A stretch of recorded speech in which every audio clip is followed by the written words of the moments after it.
this is CthulhuLuigi, and welcome to Time for the Pit of 1,000 Trials Galaxy. I mean, the Planet of Trials, and I'm giving this its own segment because it has 3 galaxies in it, even if they're 1-star galaxies, and they're probably going to take me a while each. Bubble Blast Galaxy. Anyway, this is the land of Waggle games. I'm not sure why you unlock it from green stars, because all the green stars are just secret stars that don't have anything to do with waggling, but it's pretty cool. They're the 3 Waggle games shown earlier as bonus galaxies in the domes have been made actually difficult. They're all difficult in a weird way because they're not really hard if you stop and be careful, but stopping and being careful is easier said than done. And you can get a ton of purple Lumas in this. And I don't get why you don't home into pipes. It's annoying. Anyway, yeah, there are 5 segments here of this thing, and you need to get 5 star bits, and everything kills you, basically. That's all you need to know. Maybe these don't, but the electricity certainly does, and I'm not willing to risk the rest. But yeah, it's a bunch of really short challenges, just getting the star bit and star chip and getting to the thing that shoots you back, and nabbing some thingies as you go. I'm just going to be doing it in this order of clockwises. I don't think there's any set order of what's easy and hard. Oh yeah, there's this coin trail which does something, I think. I wouldn't be able to tell you what that something is, but something indeed. And you're still above a giant planet, which makes the galaxy status of this questionable as always, but let's not dwell on such things. Let's dwell on having fun at video games. These parts, if a bit annoying, are still a nice break from the regular platforming. I really appreciate how they didn't overdo the motion control in this game, because motion control is fun, but it isn't so much fun. You should just replace everything with it. And I was pretty much expecting them to, because that's all casual gamers can understand. Anyway, yes, Glumpy fails already. This is pretty hard. There's only 1 checkpoint, which is after you get all 5 of these, but I'm not gonna cry over it. I mean, each one could fully take me a 10-minute part, and I'm pretty sure a lot of people have troubles with these, so I'm probably not gonna get the regular amount of sarcastic comments about how bad I am at video games. I did not know that you could pop out of that by accidentally pressing the Z button. I should not even be holding the nunchuck. I will pet the kitty with my other hand while I'm doing these mini games. Let's see. I'm sorry this is taking so long already, even though it's probably not super long compared to some things.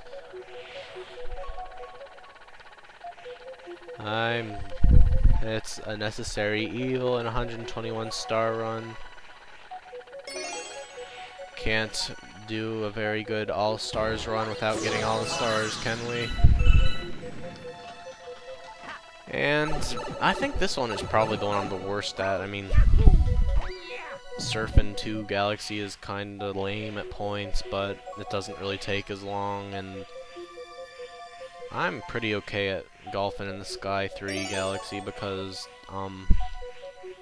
Golfin' in the Sky is pretty easy, but I need to quit being so preoccupied by the sodding star bits that I just say, oh my, I have to go over into the bomb so I can get a star bit. Oh my gosh, the star bits are important. Now that I have 40, this will be enough to feed 1,000 upon 1,000 hungry Lumas. Oh well.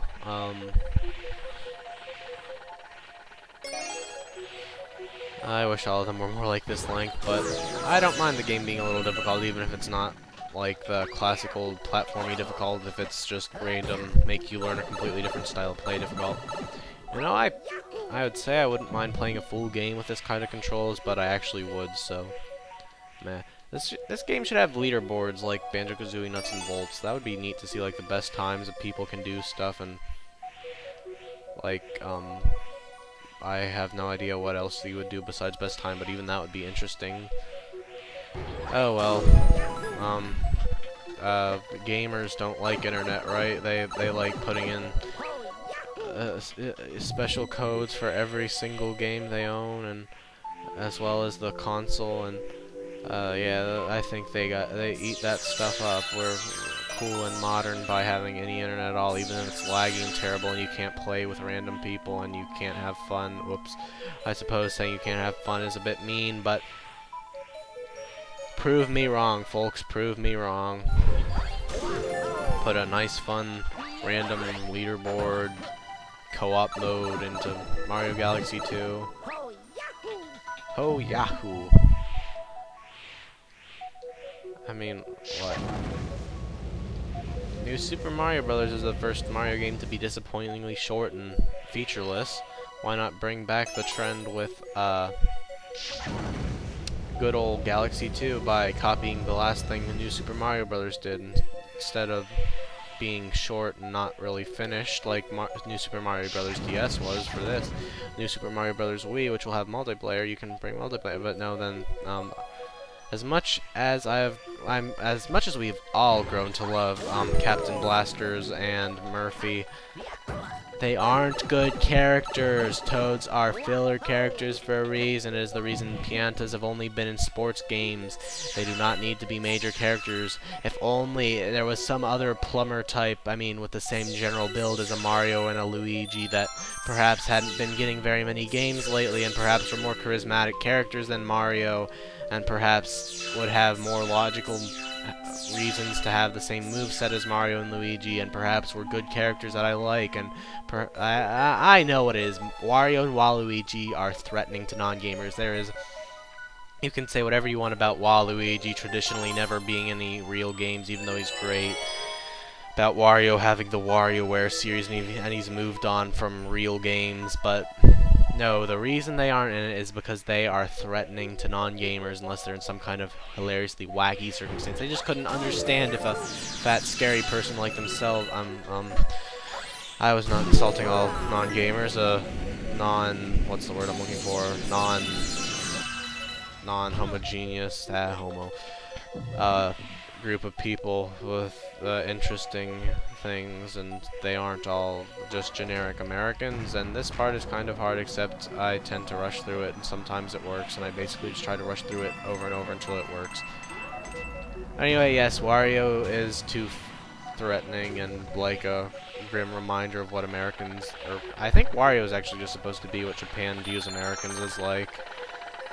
I don't know, maybe not, but seems to fit with the stereotype, greedy and fat. I think that's the American stereotype. I don't know, he is pretty smart. But, yes, enough anti-patriotism for the moment. And Waluigi is just frightening to behold. I mean, if I was a non-gamer, I would not want a Waluigi in my game. I can perfectly understand that. Of course, if I was a non-gamer, I wouldn't like myself at all, but yes, Waluigi is a very threatening and menacing figure, and honestly, I could understand if they wanted to put cough, cough, cough, Sonic and Tails, I mean, Captain Murphy and Blaster, the Toads, that just happen to be blue and Tails colored, and yeah, I'm just being hopelessly optimistic, and I don't even know why, because Sonic and Tails don't really belong in Mario games, but oh well, that was a nice little rant, I suppose.